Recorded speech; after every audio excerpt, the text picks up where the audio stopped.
Welcome to this video. In this video, I will take a general look at gamification, and in the next video, I will give concrete examples of how to gamify a lesson.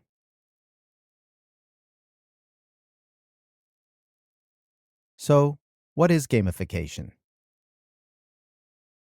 A games-based lesson means a lesson where many, and maybe all, the learning and practice of English is in the individual games. Gamification of a lesson is different.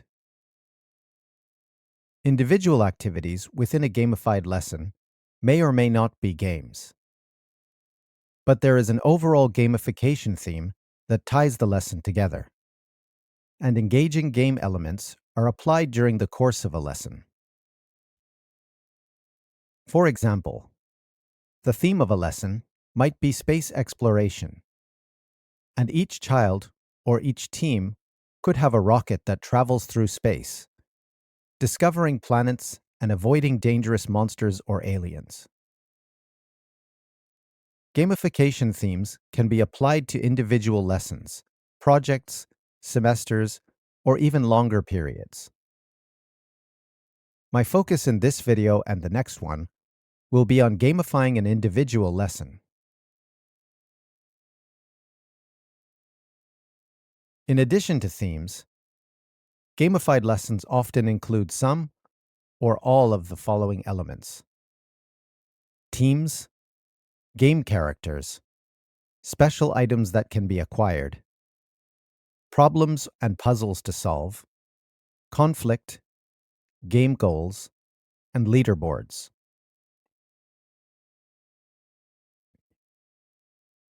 Why gamify a lesson?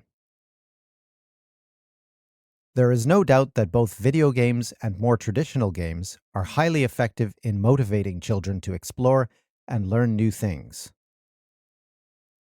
And the idea behind gamification is to apply elements from these games to our classes, so as to achieve a similar level of self-motivation and learning.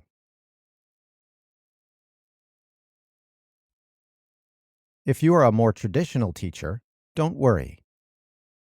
If you prefer to use worksheets and do practice exercises rather than use a lot of individual games in a lesson, you can do whatever activities you would normally do, but still gamify a lesson. The gamification theme of a lesson also doesn't need to be complex or take up a lot of time. It could be a simple sports-themed scoring system or a race around a racetrack. Of course, it is generally more engaging if more game elements are incorporated into the theme, but they don't have to be. There are other reasons to gamify a lesson. If the children are in teams, or if the whole class plays as one big team, the shared experience of trying to achieve goals together helps children develop social skills and strengthens the sense of community in a class. And one of the most important benefits of gamification is that it can motivate children to take more responsibility for policing their own behavior through peer group control, particularly in larger classes. And I will look at how to achieve this later in this video. Constructivist or behaviorist?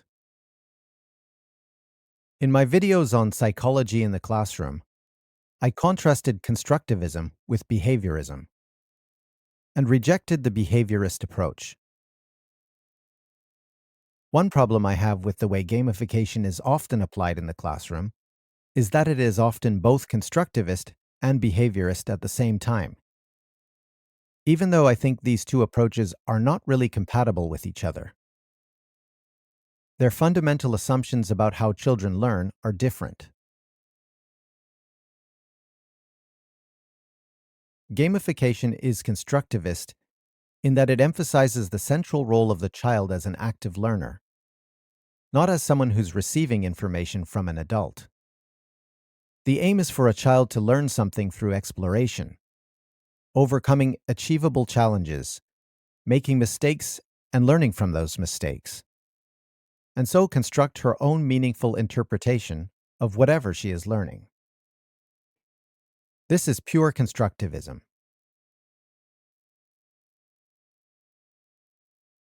Behaviorism focuses on conditioning learning and behavior through extrinsic rewards.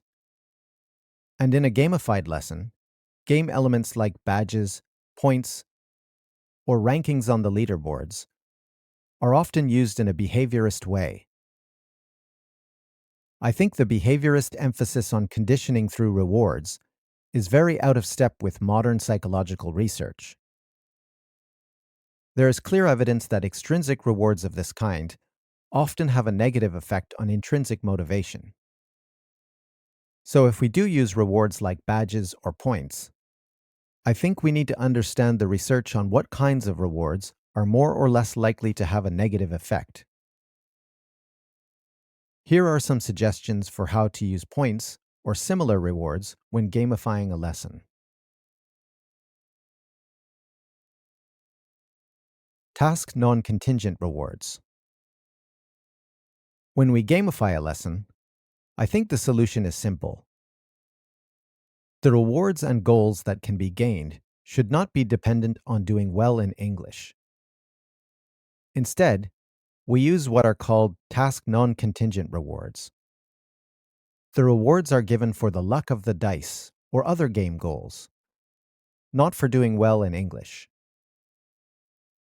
Research shows that task-noncontingent rewards have a less detrimental effect on intrinsic motivation than task-contingent rewards. Surprise rewards. Research indicates that expected rewards tend to reduce intrinsic motivation, but surprise rewards don't seem to have this effect. So it helps if points are awarded randomly, not in an expected way. Teams could suddenly discover a treasure when doing a class activity, or they could draw a chance card or roll a dice at certain moments in the lesson. Reward the process. With some activities, there is a danger that the children will race to the finish of an activity so as to gain a reward, and not focus enough on the process of learning. Learning is not about finishing or getting a correct answer. It is about going through the process of trying to work things out, and rewards need to reflect this. Game items can be discovered, or points can be gained during the course of an activity, not just at the end. I also think we should avoid rewards that encourage children to rush through an activity without processing the content very deeply. One possible way around this problem is for all the children or teams to get some kind of reward at the end of the activity, not just the team that was the fastest. How about competition? Gamifying a lesson doesn't necessarily need to be competitive.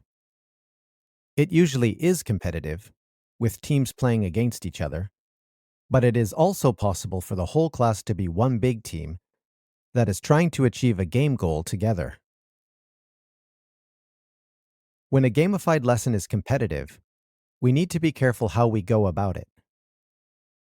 The issue with competition in the classroom is not just that it emphasizes the extrinsic reward of winning or losing. Competition can also be demotivating for children who are less self-confident or weaker at English, and encourage those who do well to feel that others need to fail in order for them to succeed. This is another reason for making winning or losing dependent on luck, not on English ability. We also need to avoid making a big thing of winning or losing. And it helps if we cheat playfully to support a child or team that is getting left behind. In some of my classes, all teams somehow arrive at more or less equal points at the end of a lesson. With other classes, I don't need to be so careful. Peer group control. If the children are in teams, or if they are playing as one big team, having points or some similar game goal provides an effective tool for encouraging the children to cooperate with each other and follow behavior rules. When this works well, it means that much of the pressure to behave comes from other children in the class instead of from us. If a class behavior rule is broken, we simply smile and gradually give points to the other team, or deduct points from the class team until the children stop behaving badly. Instead of us having to say, "Don't crawl under your desk," the aim is for the other children in the team to say, "Don't crawl under your desk." It can be surprising how well this approach works. My personal preference is to deduct points with a puppet or toy animal that acts as a referee. This allows me to have two different relationships with the children. When I am speaking as myself, I am friendly and respectful to the children. But when I am speaking as the puppet or toy animal, I am playfully strict. For example, if the referee is a toy gorilla, when one team starts to shout out in their native language, I pick up a marker with the gorilla, go to the board, and the gorilla gives 1 point to the other team. When the children ask me why, I say, "I don't know. Ask the gorilla." The children probably smile and ask the gorilla. The gorilla says, "Speak English." And the children probably turn around to each other and say, "Shh, speak English." It is often more competitive, outward-going children who were probably the first to shout out in their native language. And it is the same children who are usually the first to turn around to the other children and say, "Speak English." This technique only works if the children are in teams, and it tends to work better in larger classes. This approach encourages the children to take more responsibility for enforcing class rules, and makes it easier for us to maintain a friendly, caring relationship with the children, but also ensures that the class rules are not being broken. Peer group control is most effective when the children are fully involved in a lesson. The more fun they are having, the better this kind of approach will work. So it is best if the gamified lesson is as engaging as possible. In the next video, I will look at concrete ideas for gamifying a lesson. Thank you very much for watching.